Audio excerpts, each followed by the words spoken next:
Bom dia, pessoal, tudo bom? Pessoal do sexto ano. Quem não me conhece, o meu nome é Diego, eu sou professor de História da escola. Tem a professora Carla também, do turno matutino, eu trabalho com turno vespertino. E eu estou fazendo essa diferenciação de turnos porque esse vídeo provavelmente vai ser assistido por alunos do sexto matutino e sexto vespertino, né?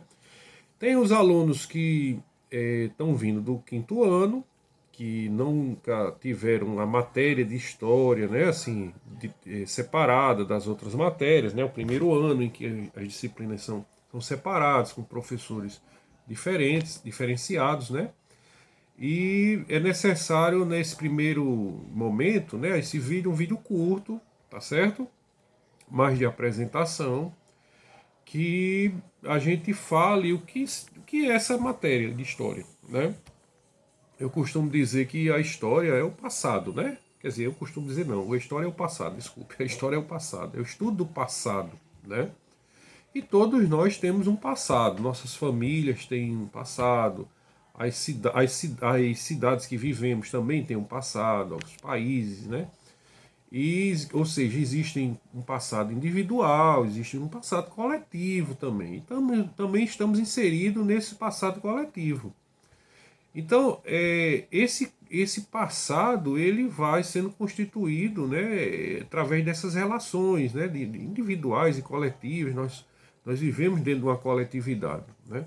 E qual a importância de se conhecer um pouco desse passado, né? Porque existem muitos, né? Muitos passados, vamos dizer assim, né? Como eu falei, né? Coletivo, de países estrangeiros, do nosso país, de períodos diferentes da história, né? Então, qual a importância, às vezes, saber de algo que aconteceu há 4.000 anos atrás, ou há 1.000 anos atrás, há 500 anos atrás? Às vezes, as pessoas dizem assim, isso aí não tem importância nenhuma.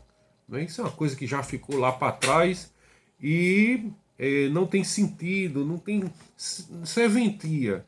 E é uma dificuldade, realmente, para os professores de história e para o próprio conhecimento histórico fazer essa relação. Às vezes tem frases assim mais de efeito, né, que dizem que o passado é melhor conhecer o passado para fazer um presente ou um futuro melhor, para evitar erros do passado, para que erros do passado não ocorram novamente no presente ou que não ocorram no futuro e tal.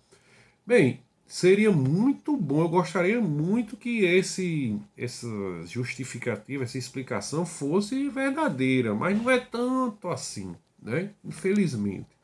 Claro que assim, até na nossa vida individual a gente se depara com situações simples, né?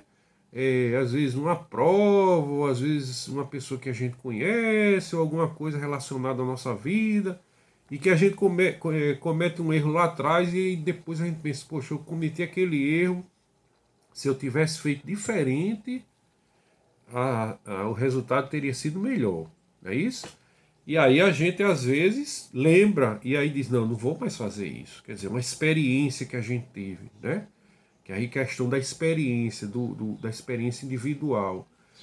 E aí a gente lembra daquele acontecimento lá no passado, tá certo?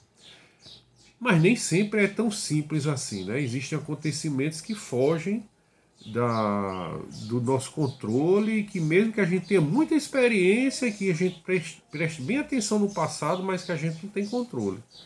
Então existem várias explicações, né? E vai depender do que a gente for estudar no passado, tá certo? Isso é outra coisa importante, porque você pode estudar cultura, você pode estudar política, você pode estudar a sociedade, os costumes, né? As leis do passado, como eram e como foram modificando, as relações entre pessoas. Por exemplo, nós sabemos que no Brasil já houve escravidão, né? E aí vem aquela questão: a escravidão ficou só no passado ou teve alguma repercussão ao longo do tempo? Né? Houve alguma influência ao longo do tempo, desse período de escravidão no Brasil? Então, isso aí é uma forma de você compreender a história de uma forma prática, entendeu? Ou seja, dando utilidade para a história. Não é simplesmente decorar datas, decorar acontecimentos, mas é você pensar num problema. Por exemplo, eu dei essa sugestão desse problema, né? Houve escravidão no Brasil, e será que essa escravidão deixou alguma marca na história do nosso povo?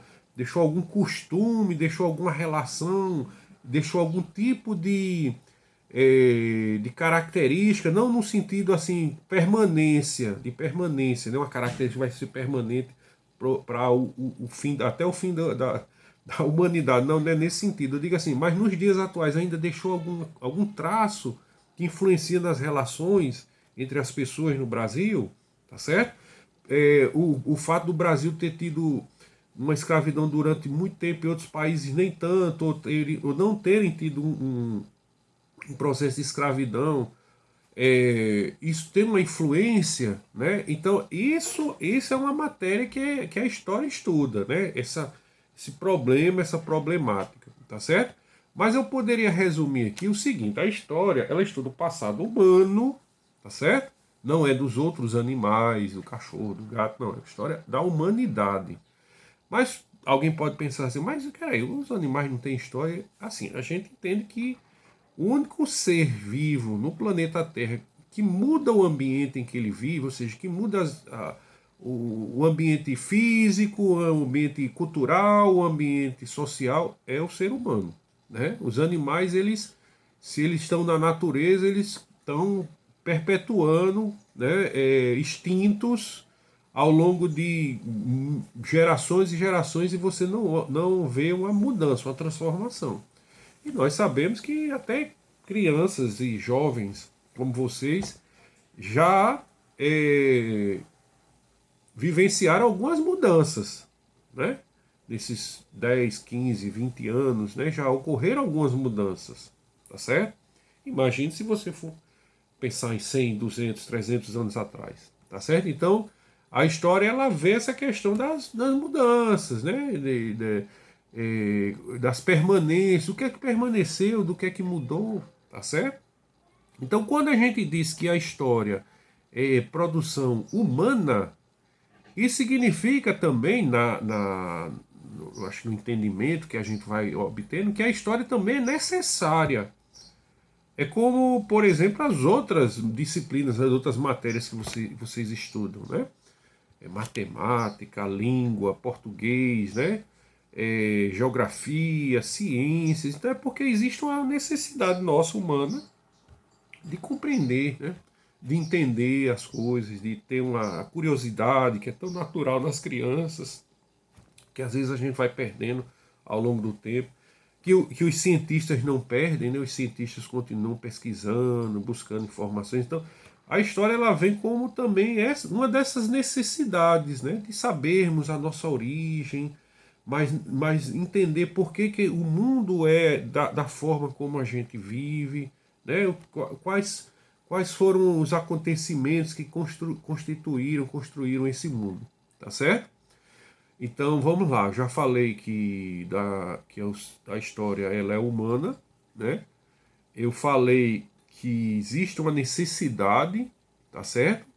E que por isso essa história ela faz parte, né, do nossa matéria, mas mesmo quem não estuda história do ponto de assim tão ligado, mas sempre vai ter uma preocupação no passado, né? Ou seja individual, ou seja coletivo, tá certo? Outra questão também é que a própria história ela foi mudando também. O próprio estudo do passado ele vai mudando, ele também não é permanente. Ou seja, os interesses sobre a história, sobre períodos ou sobre acontecimentos históricos ou sobre interpretações históricas, ela também vai mudando, tá certo? Outro detalhe, pessoal, importante é que eu gostaria de fechar o seguinte: a história ela é uma forma, é uma maneira, é uma ferramenta de você compreender a realidade, tá certo? Como também as outras disciplinas. Você pode compreender a sua realidade através da ciência, da matemática, da língua, né? Então, por exemplo, tem pessoas que gostam de ler, então leem vários livros, literatura portuguesa, brasileira e tal, e através daqueles escritos ele vai compreendendo também, ele vai pensando, rapaz, assim, as pessoas pensam assim e tal, e vai compreendendo.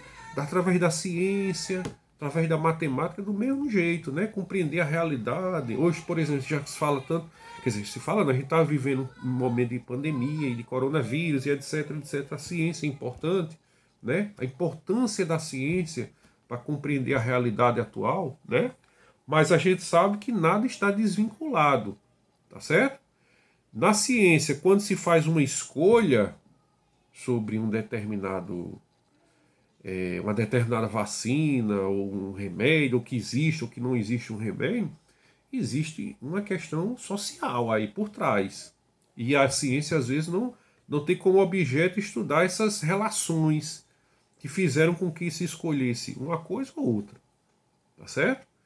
E por que que se escolhe? Aí pode-se fazer mão da história, né? E de outras ciências também. Tá ok, pessoal? É, O cara que é responsável por pesquisar o passado é o historiador, tá certo? Ele faz a pesquisa, existe métodos de pesquisa, né? Que a gente vai falar depois, a produção do conhecimento histórico e tal.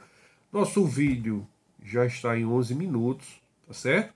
Eu vou encerrar por agora, o do sexto ano.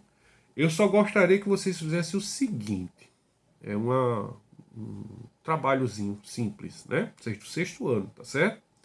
Queria que vocês fizessem uma pequena árvore genealógica, tá certo? Ou seja, vocês vão colocar o seu nome embaixo e fazer uma árvore pais, avós, até bisavós, tá certo?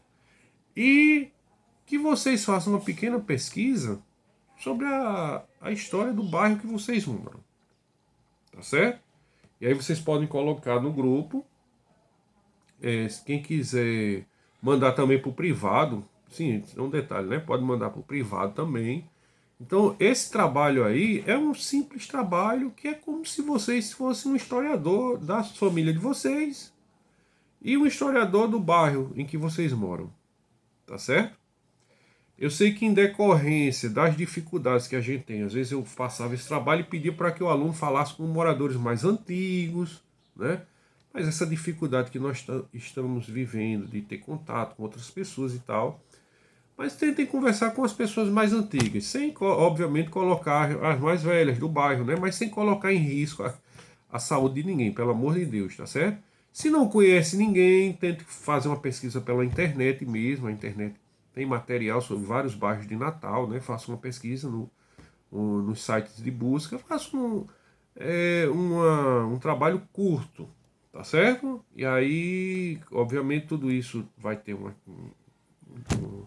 repercussão depois na escola, né? Espero que a gente volte e retorne o mais breve possível, tá certo?